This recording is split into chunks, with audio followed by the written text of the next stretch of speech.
Bonjour and welcome to WASA Distance Education. This is PLAR English and I'm Andrea. This is the second class of Term 2B. We'll start off with a very quick review of the first two assignments. So first assignment was on nouns, the second assignment was all about plural nouns. So we'll actually just look at how you could find some nouns and change them between singular and plural. And then we'll do some extra practice for assignment 3 on pronouns, some extra practice for assignment 4 on root words and suffixes, and then we'll also get into some extra practice for assignment 5.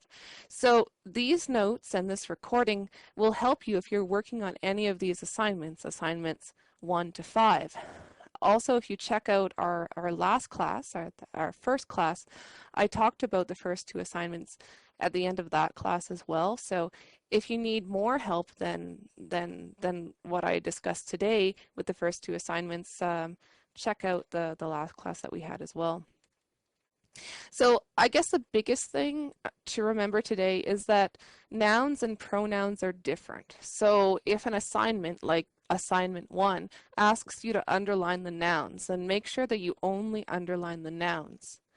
So pronouns are actually short words that can be used instead of nouns. So we'll get into that, all right? When we get into assignment 3, I'll remind you again about that, but that's probably the most important thing to remember today. So as I promised, a quick review of nouns to get started here. So when you're writing, sometimes you need to write sentences using plural nouns. So I just wanted to go through some examples. I think I have 3. So I have underlined nouns in this first sentence and they're singular. So this is a quick review because I'm showing you how you could underline nouns in a sentence. So here's the first sentence. Participating in a sport gives you a way to have fun. Now something that I'd like to note here is that fun is also a noun. So if I'm fully explaining this, our nouns are sport, way, and fun. Okay, but when we're changing to the plural form, we're only changing 2 of them. We're changing sport and way. So this is how we could do that. Participating in several sports gives you many ways to have fun.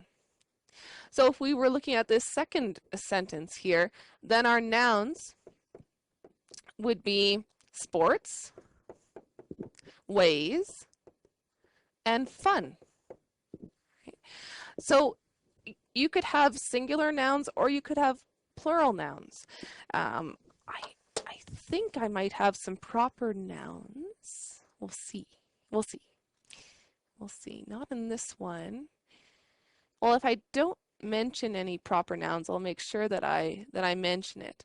Oh, I also wanted to say that that most of the time when you're making plurals, you just add s.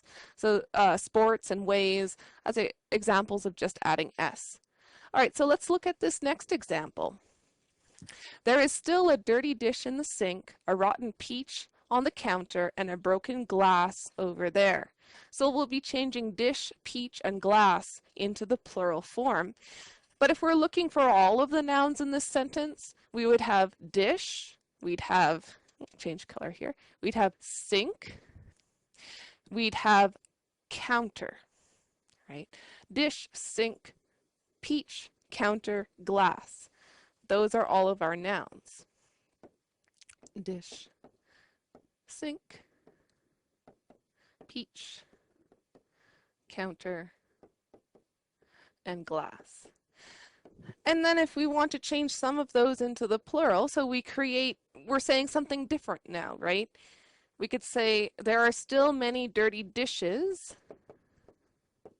add es, many dirty dishes in the sink, several rotten peaches, again, add es, on the counter, and 2 broken glasses over there. So this demonstrates the rule that Another way to create a plural is to add es. You notice that dish ends in sh, peach ends in ch, and glass ends in ss. So in those cases, when we make the plural, we add es to the end. All right, next one here. I will need a scarf for the cold winter in this city. So this time, I didn't miss any nouns here. Actually, I'll be changing all of the nouns in this sentence to the plural. So our nouns here are scarf, winter, and city. Right? So let's go ahead and change the sentence up a little bit.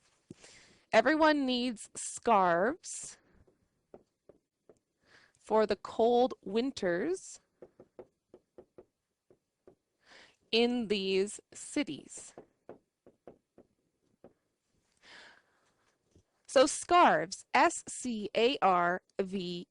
So you notice scarf, I could spell it correctly, S-C-A-R-F, ends in F. So what ends up happening is we have to get rid of the F and change it to a V-E-S. Right, so we end up with scarves, S-C-A-R-V-E-S. And winters, we just added S. And city, C-I-T-Y, you notice that it ends in a consonant, right? T is a consonant and Y, so a consonant and Y. So what we end up with then is C-I-T-I-E-S when we make the plural.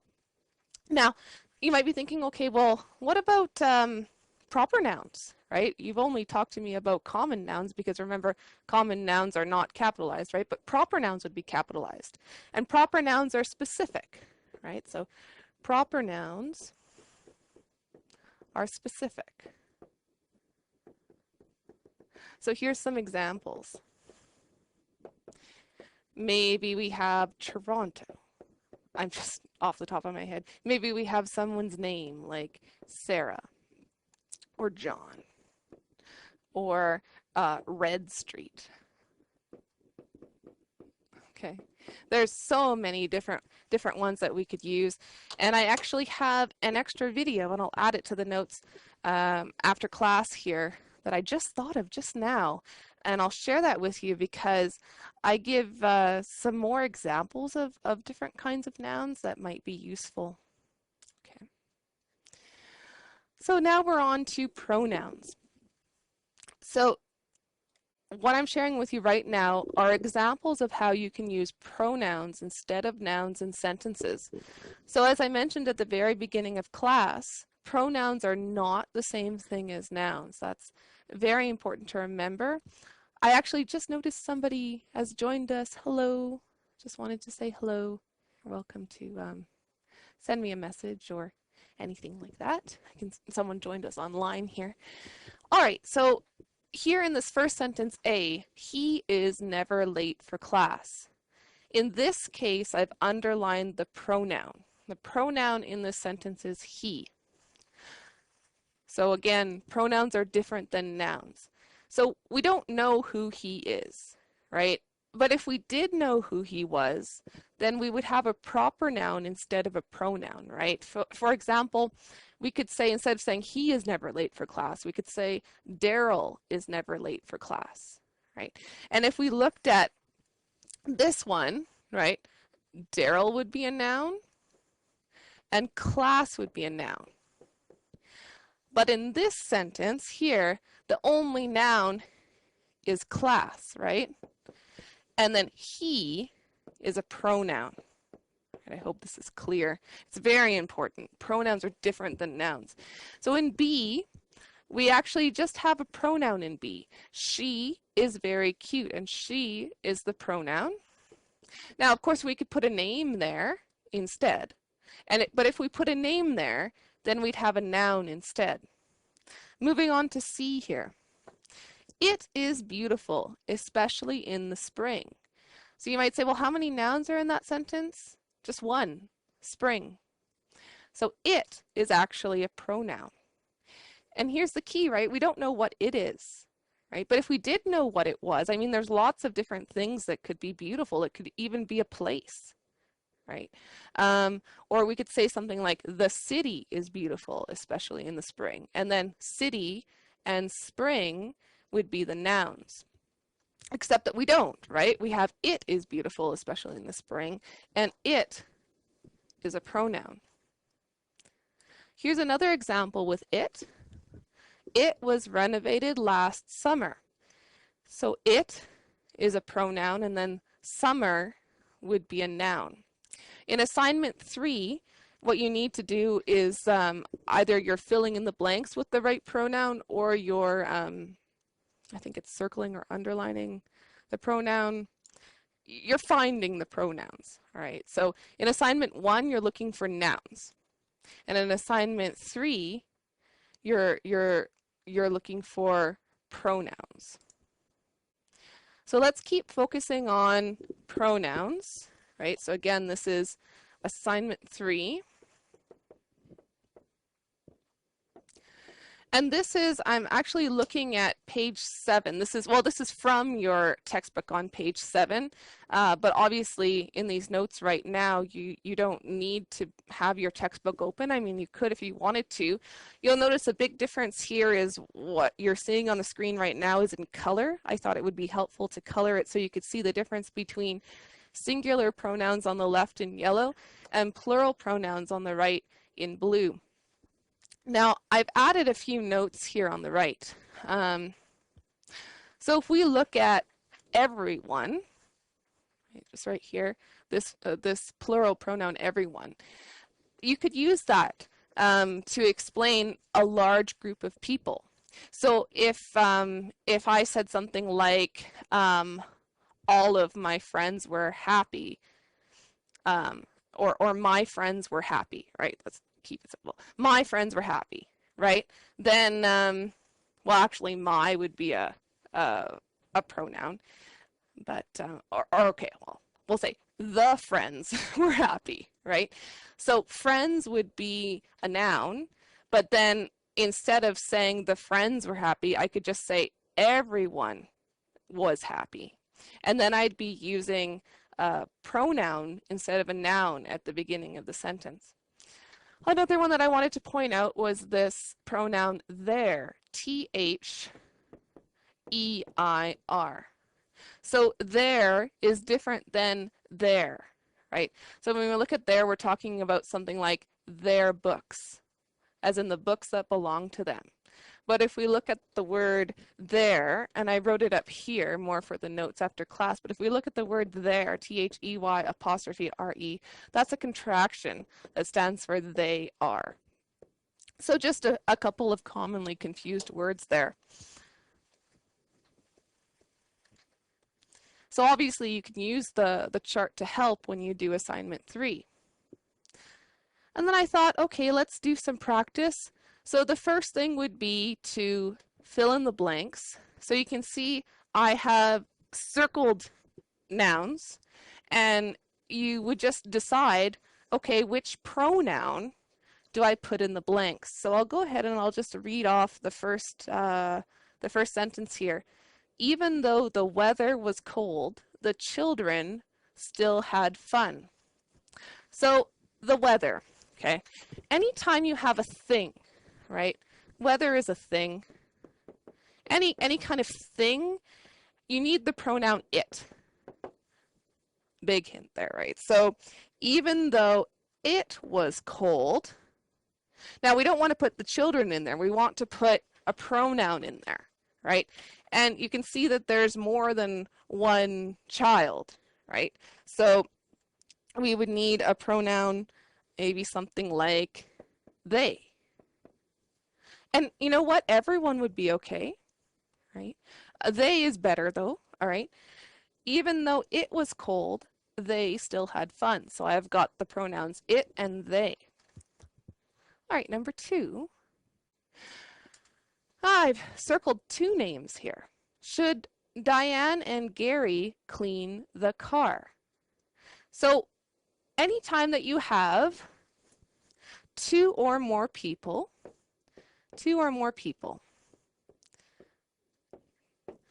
you want to use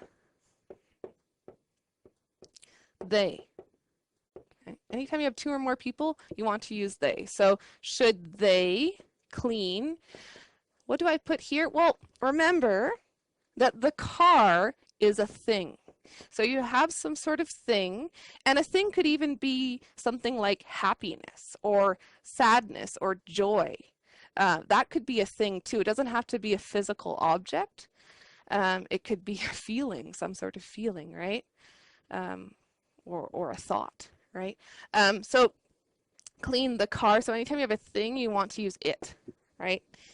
So I'll finish this off. Should they clean it? Should they clean it? All right, number 3. The book is Frank's, so please give the book back to Frank. So really the main reason for using pronouns is to avoid repetition. By repetition, I mean not saying the same name twice in the same sentence. So here we have the book is Frank's, so please give the book back to Frank. Well, we don't need to say Frank twice, right? Now, in this case, I'm just going to use all pronouns. So we have the book, it's a thing, right? So it, start off with it. Ooh, change colors here just to make it clear here. So it is, now let's take a closer look at Frank's, F-R-A-N-K apostrophe S. Okay, so an apostrophe, it can be used with a contraction like I showed you before with there, T-H-E-Y apostrophe R-E, or it can be used to show possession or belonging, whichever word is easier for you to remember, possession or belonging. So it's not just anybody's book, it's Frank's. And if we decided which pronoun to use instead of saying Frank's, we could say his. It is his. You'd technically call that a possessive pronoun. It is his, so please give, we've got the book again, so please give it back to him.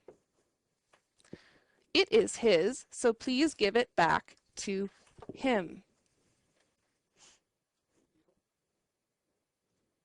No, hold on, I think we need to pause for a second.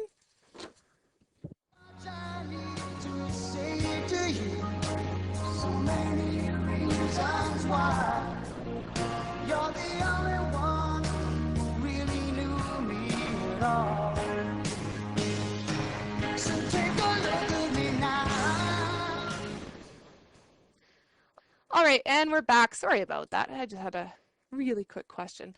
So here's some more practice. So this time we're going to circle the pronouns. This is even easier, I think, because we're not deciding which pronoun, we're just finding it. So I'll just go ahead and just read these and circle the pronouns as I go along.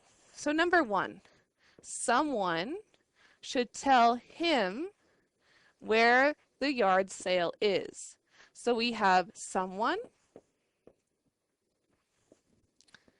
and we have him. Number 2, this cat is kind of ugly, but that kitten is cute. So if we look at this and that are used to compare things.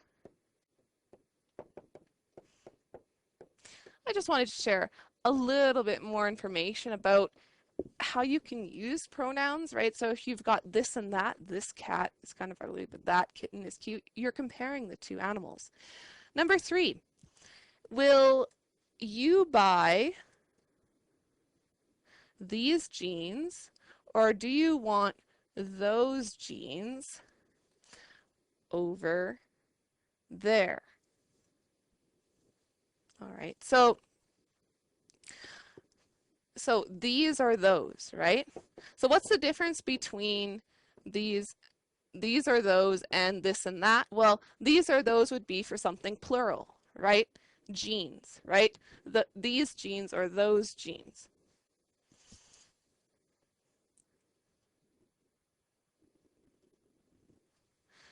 Number 4, their house is old, but they are fixing it up.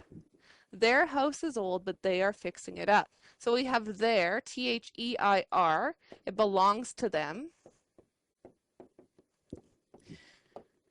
And we have they, as in two or more people, right?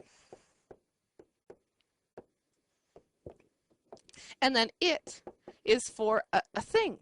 And in this case, we already mentioned it, right? So we're talking about a house in this case, because we already mentioned that we're talking about their house. Their house is old, but they are fixing it up. There, they, it.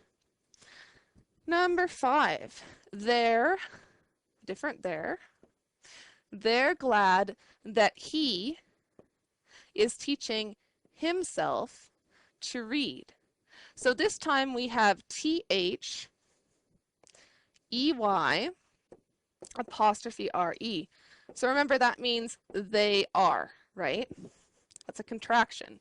They are. It's like saying they are glad that he, right? Instead of some male name, they're glad that he is teaching himself to read. And if you're wondering, himself, it's called a reflexive pronoun. We don't quite have enough time to get into that much depth here, but if anybody's wondering, it's a reflexive pronoun, and I'll be happy to, share a link after class if anyone wants to know about what a reflexive pronoun is. All right, last one here. I often make myself tea in the wintertime. So I is always a pronoun, right? And so is myself, right? But the reason I wanted to focus specifically on I here is because a lot of times people will miss it, right? So just remember, I is a pronoun. I often make myself tea in the wintertime. And myself is another reflexive pronoun, right?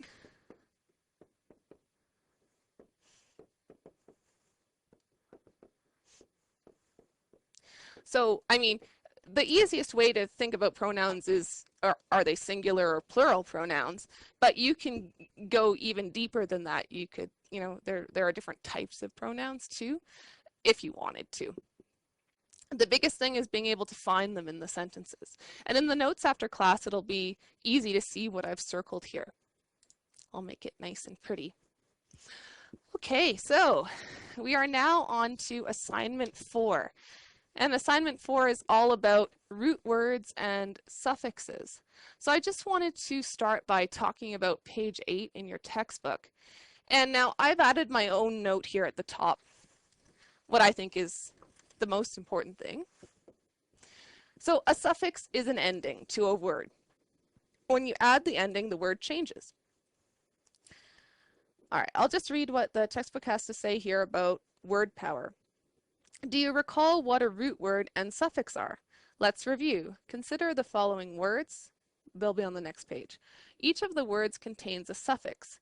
Beside each word, we have indicated the root and the suffix. Now, I wanted to share another resource that I had created last term with you, or was it the term before? Anyway, I have a website here with lots of resources, and don't worry, in the notes after class it'll be easy to get to this to these specific things. But you can see here, I just prepared this beforehand, that that I have a specific video and notes all about prefixes, root words, and suffixes. So I've broken it down because really for assignment 4, you're focused mainly on suffixes, specifically 2 different suffixes. Suffixes where you put ed at the end of a word to make the past tense of a verb. And then the other type is where you add ing to the end. But it might be interesting to know that there's lots of suffixes, right? Like ly, if we look at unfairly, it actually has un as a prefix, and we don't even really get into prefixes today, and fair is the root word, and ly is the suffix, what gets added to the end. So when we say the word unfairly, we actually have an adverb. But we could also just have fairly as an adverb. Or we could have the word fair, or we could have the word unfair, right? So you can see how you create different words depending on whether you have both a prefix and a suffix, or just a prefix, or just a suffix added. You get different words out of it. And this link goes into a lot more detail here. I think it's great. All right, so the biggest thing here is focusing on what you need to know for assignment 4. And the textbook does a really good job of showing you the difference between the root and the suffix. So you can think of the root as the word that you start off with before you add any meaning to it, before you change what it means, right? So here, I'll just read the words in the middle here. These are our roots, right? Our root words. Date, surprise, inflate, run, delay, right? So we could add ing onto the end of date and we'd get dating, right? We could add ed to the end of surprise and get surprised. We could add able to inflate and get inflatable, and we get actually an adjective, right? We could add ing to run and get running. We could add ing to delay and get delaying. And then there are rules, and we'll go through those next, but I thought what I wanted to do was just summarize those rules in my own words. So you might not need to make any change to the root word, right? So maybe, for example, let's see if we can pull one from here. Yeah, so delay is a good one, right? So we can have delay, right? Or we could have delaying, or we could have delayed. So we still have delay in there, and all we needed to do was add ing or ed, right? Now, number 2, this is might be a bit strange, but drop the e at the end of a root word. Well, if we look at surprise, our root word is surprise, okay? But you notice when we add ed to it, surprised, we just have ed, and we don't have surprised, right? We just need ed at the end. And some of you might say, well, just it only needs ed at the end. You know, there are some things that we just know because we've used those words, but technically what's happening to get to surprised is we're starting off with our root word, and then we get rid of this e, and then we add ed to the end to get surprised. That's what the rule is trying to explain. All right, so, and this third rule, change the y to an I and add at the end of a root word. So if we look at a root word, for example, deny, right? Deny. So we have an N and a Y here, a consonant and then a vowel. Let's say we wanted to write the word denied. So we'd end up with D-E-N-I-E-D, denied. But then if we wrote denying, D-E-N-Y-I-N-G, then we keep the Y there, right? So there are some times, not always, but sometimes when we need to change the Y to an I because of how the word needs to be spelled. All right, so these are examples specifically to help with assignment 4. So you will either add a suffix or drop a suffix, right? And in the first part, you'll need to add suffixes. So what you have here on the left are 2 root words, shock and gather. So all you need to do is add the endings to them, add the suffixes. So you'd end up with, maybe I'll change colors, you'd end up with shocked, S-H-O-C-K-E-D. So there's a case where you're just adding, you don't have to change the root word at all, you just add ed to the end. And same with shocking, S-H-O-C-K-I-N-G, you just added ing. And then gather could change to gathered, G-A-T-H-E-R-E-D. And gathering, G-A-T-H-E-R-I-N-G. All right, so that's pretty easy to start off with. That's the first little bit. And then you would also, right, and you want to read your questions very carefully, because if you have instructions that say write the root word of the following, it means that you want to get rid of the ed or the ing and just write the original word. That's what they mean by root word. That's what they mean by write the root word of the following. So they just use the following because they have a list of words, right? Don't worry about that. They just want you to write the root word. So with worked, you end up with work. With purchased, you end up with purchase, P-U-R-C-H-A-S-E. So you have to be careful about spelling there, right? There's that drop E rule, right? So purchase needs to have an E at the end. The root word purchase needs to have an E at the end. Here are examples where you drop the ing. So hoping becomes hope, H-O-P-E, right? Running becomes run. Now, last term I had a really good question. Why do you have to double the N when you spell out the word running, R-U-N-N-I-N-G? Well, we don't get that deep into spelling in this course, but I had found a really useful resource, and I'll share it again in the notes after class in case anybody's wondering about that. There are specific spelling rules. There's so many rules. So if anyone's wondering, why is it R-U-N-N-I-N-G? There's a reason. You can check out the notes after class for that answer. Question 3 in your workbook. So here's more examples, right, of taking the word that has the suffix on it and just writing the root word. So again, the question will say, write the root word of each of the following. So folded would become fold. Purchasing, oh, there's purchase again, P-U-R-C-H-A-S-E. Right? Hoped would become hope. Right? And remember we had hoping before, right? So I just wanted to show you that no matter what, purchase, P-U-R-C-H-A-S-E as the root word, and hope as the root word, H-O-P-E. No matter what your suffix at the end was, whether it was ing or ed. All right, and now we are into verbs. Pretty exciting. There's a lot of information to know about verbs, so hopefully I've done a good job here of sort of getting you to think of the most important things.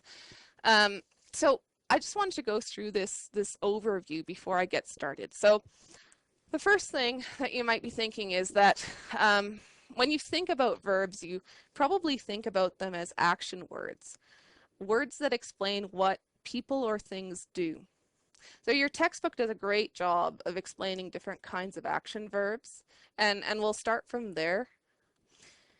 But number 2 here, you also need to know about the verb to be, which is a different kind of verb.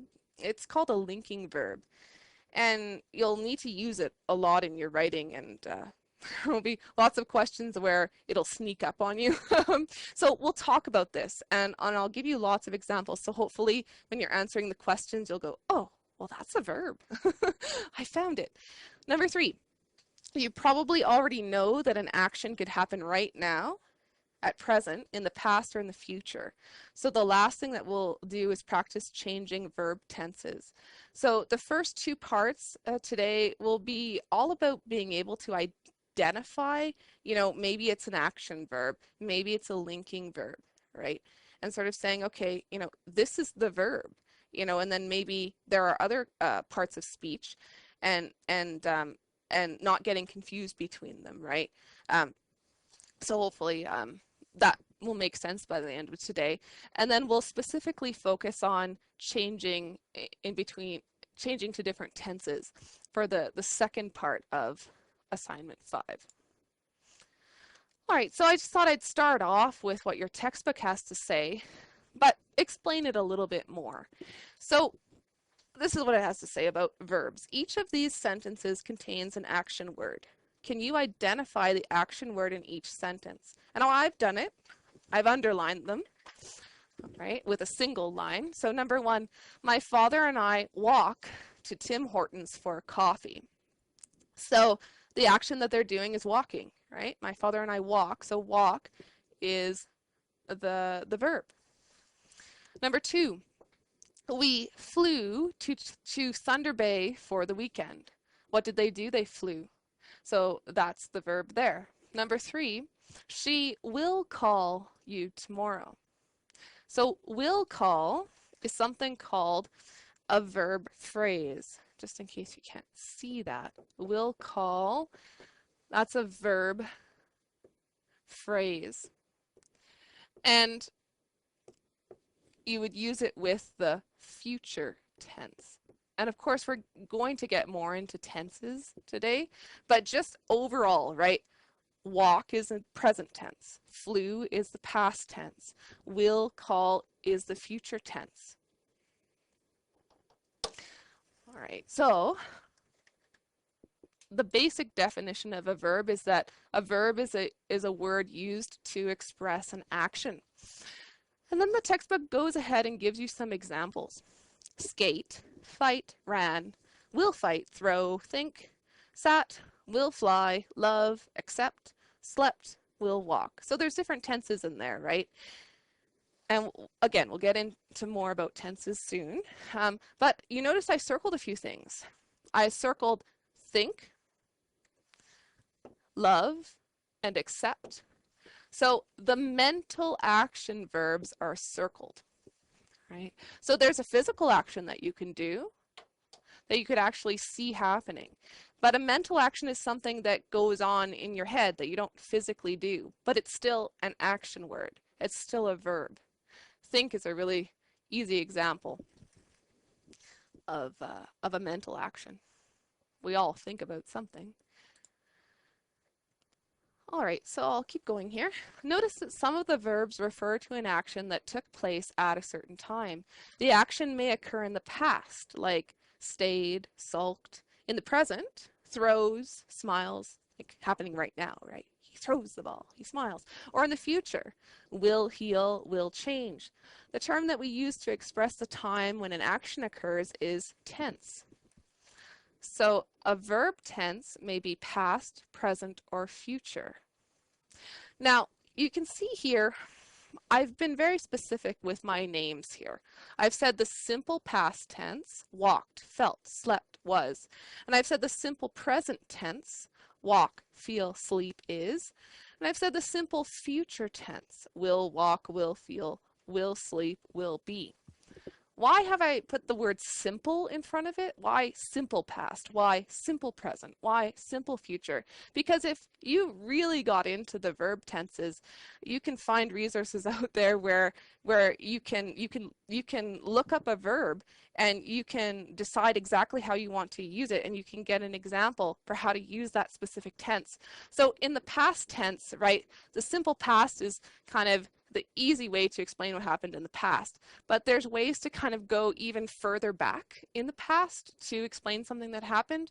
And so there's even different types of past tense. And there's different types of present tense. And there's different types of future tenses too.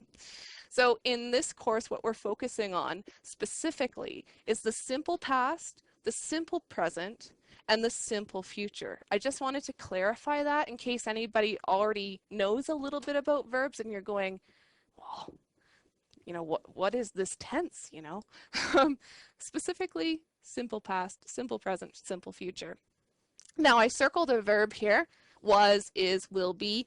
That's our verb to be. And we'll get into that, all right? It's an important verb. Lots of examples will be shared. So one more time, a past tense verb refers to an action that occurred at some time in the past. A present tense verb refers to an action that happens now. A future tense verb refers to an action that will happen in the future. And you see with the future tense, we've got this word will, right? Will walk, will feel, will sleep, will be.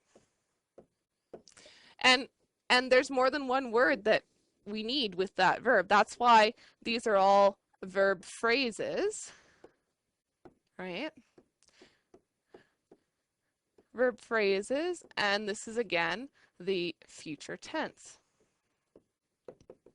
So it's actually pretty easy to remember the future tense because we just need the word will in front, right? Will walk, will feel, will sleep, will be.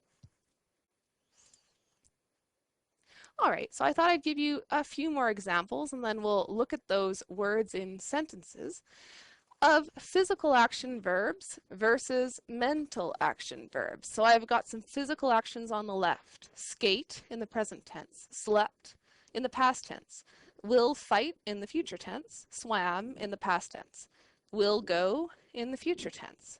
And then I've got some mental action verbs, things that happen in our heads that we don't physically do. Thought in the past tense, right? Think is the present tense of that, right? Thought in the past tense. Will enjoy in the future tense. Loved in the past tense. Consider, right? It's just another word for think, right? Consider in the present tense. Regretted in the past tense. So for the first part of assignment 5, you need to underline the verbs in each sentence. So the idea here with this practice is to look at the chart, right, the words from the chart that I just read out, and use that chart to help find them. So I'll just go ahead and I'll read these out and underline the verbs as I see them.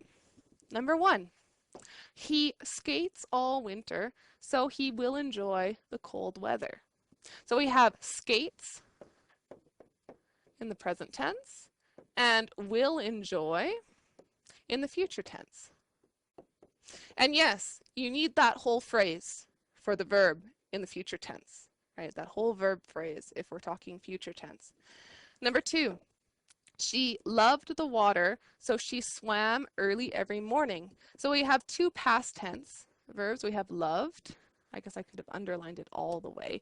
Obviously, when you answer these questions, I'm not going to be too picky, right? If you don't get the lines exactly right, I just want to avoid confusion here. So loved, swam, and I think I made a line a bit too long with will enjoy up there. Anyways, number 3, let's consider who will go on the trip to Florida. Let's consider. So it's like saying, let us consider, right? Let us. So that's another way to say it. Let us consider who will go on the trip to Florida. So we have consider, and then we have will go. In the future. All right, moving right along. So now we're into the verb to be. So this is specifically a very important linking verb. This is the easiest way I can think of to explain what linking verbs are all about. So linking verbs are often used in sentences to describe people or things. They link or join the subject of a sentence with either a noun or an adjective. I'll just read the first one here. She is a singer from Nashville. She is a singer from Nashville. I'll read the second one actually too. The trip to Toronto was amazing. She is a singer from Nashville. The trip to Toronto was amazing. So I've underlined in this thick black line is and was, right? Is and was are linking verbs. Okay, so in other words, if we didn't have is, we couldn't describe her. We absolutely need it. We need it in the middle, right? We can't say she a singer from Nashville. We have to say she is a singer from Nashville. So without that linking verb, the sentence wouldn't make sense. Just like we couldn't say the trip to Toronto amazing. We have to say the trip to Toronto was amazing. Right? We need that verb to link the subject with however that person or thing is being described. So in the first one here, right, she is a singer from Nashville. She is the subject. The subject is just who or what the whole sentence is about, right? So it's all about, we don't know who she is, but a female, right? She is a singer from Nashville. So it's all about her, and she's being described as being a singer. And in this case, singer is a noun, all right? So we're using the verb is, our linking verb, to put together the fact, to put she and singer together, right? She is a singer from Nashville. So how is she being described? She's being described as a singer. Second one, the trip is the subject in the second example. So the trip to Toronto was amazing. So this whole sentence is all about the trip, right? What about the trip? Well, where was it? It was in Toronto. And what was it like? Well, it was amazing, right? So the trip to Toronto was amazing. And this time, right, we've got our linking verb was. It's a past tense, right? Because the trip happened in the past. But this time we have an adjective instead of a noun to describe the trip, right? A lot of times with people, you describe who they are or what they do, right? So she's a singer. But with the trip, we're just using an adjective to describe it. The trip to Toronto was amazing. So is and was are the verb to be. Specifically, they're called linking verbs. So it's the verb to be is the most important linking verb to remember. And I even have an extra video about this with even more examples on my website. You can see there's full sentences here. And even too, if you don't want to watch this whole video back again, you know, as a refresher, you could just watch that shorter video. Depending on where you were at in the assignment, you kind of go, what's that verb? All right, so, and this is described in the video as well, but I thought I would go through this with you today as well. So here are some example sentences using the verb to be. And I've underlined the verb so you can see how it's used, right? So number one, he is a morning person, so he is talkative at breakfast. So the whole sentence is about him, some guy, right? And we need that linking verb is, right, to describe him as being a morning person. So this time we have both an adjective and a noun. Pretty cool, eh? He is a morning person. And then our sentence continues, so he is talkative at breakfast. So what is he like? He is talkative. Number two, both the actors were popular, but they were rude to the director. So our linking, we have the past tense of the verb to be there, were, right? And they're being described as popular, but rude. So we have two adjectives, right? Popular, rude. Number three, a box of books will be free to take home, but it will be a challenge to carry it. So the box of books, that's what this sentence is about. And we've got the future tense, will be, still our linking verb there. A box of books will be what? The adjective is free. A box of books will be free. But it will be a challenge to carry it. Will be a challenge. Will be what? A challenge. Number four, Mary wasn't a swimmer, but she was a great runner. So that's a lot like number one, right? He is a morning person, so he is talkative at breakfast. But it's sort of, we've got wasn't or was not here, right? Mary was not a swimmer, but she was a great runner. So we've got another combination here of an adjective and a noun. So, you know, and we'll get into adjectives in next class as well. If you're wondering, what's an adjective all about? We'll get into that next class. Let's see where we're at here. Okay, so I might have to go through some of this at the start of next class. Okay, I know where I'll stop. I'll do these next two pages and then we'll call it. So in the next part of assignment 5, you have to switch between tenses. So at the beginning, you start off with the present tense. My husband plays golf on Saturday and he goes fishing on Sunday. So you need to write the past tense. I'll just fill this in. My husband played golf on Saturday, and he went fishing on Sunday. My husband, so that's the past tense. Future tense, my husband will play golf on Saturday, and he will go fishing on Sunday. Keep going here. Number 2, I always, starting in the present tense here, I always get groceries and I always make dinner. So in the past tense here, I always got groceries and I always made dinner. So you can see went, got, made. Those are called irregular verbs. Irregular verbs just have to be memorized. All right. There's no way we can go through every single verb in class. But if you have any trouble with any verbs, let me know. I can share resources with you. We can chat about it on the phone, that sort of thing. Future tense. I will always get groceries and I will always make dinner. So I just shared this example with you because always goes in the middle of that verb phrase there. And always is something called an adverb, and we'll actually get into adverbs next class as well. All right, last one here.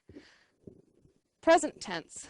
Larry goes to Florida in the winter, but he stays home in the summer. So past tense. Larry went to Florida in the winter, but he stayed home in the summer. Future tense. Larry will go to Florida in the winter, but he will stay home in the summer. Now, I've got this chart here with this other verb. It's another irregular verb called the verb to go. And it's an important verb to remember. I just want to point out that I have an extra video on this verb as well on my website. And it goes through examples as well to help with that. So keep that in mind. Now, we don't have time to go through this, but they'll be in the notes after class, and they're actually from the video. So these are just more sentences using the verb to go, just in case you need it, again, because the verb to go is used quite a bit. So there's 3, 4, 5, there's 6 sentences there. And now we've reached the end. We covered quite a bit today. I just wanted to finish off very quickly by explaining what you should be working on. All right, so basically you're looking at the first 5 assignments before our next class is on Wednesday. So it would be great to try to finish the first 2 assignments before the next class, and then, you know, before next week on Monday, you know, try to get all the way up to assignment 5 done. That would be good. I mean, if you could finish all 5 before Wednesday, I'd be pretty impressed. There's a lot to know. And really what you want to do, right? I shared all these extra resources with you here, but what you want to do is read the textbook first and then do the questions in the workbook. So you can see I've got the textbook pages there, and I've also got the workbook pages there. So if you were working on assignment 1, you would read textbook page 5, and then you would do the questions on workbook page 3, right? And they're all listed there for you. And then, of course, if you need more help, I've got some listed here. And what I do after class is I put notes after class, right? I'll turn these into notes. I'll put them on my website. And I also have where those videos came from. Obviously, they're on my website, but if you just want to watch videos, you can find me on YouTube. So this is where I put my notes here on my website. You can see class 1 is there. And then if you were at YouTube, if you just wanted to find me on YouTube, you could look up École Wassa, and this is the main channel where I put all my notes after class, right? And then this is that supplementary videos channel. And this is that spelling and grammar playlist. But again, all those links will be added to the notes after class. Sorry, I went a little bit over. We started a little late. Thank you very much for listening and have a great night. See you on Wednesday. All right, bye.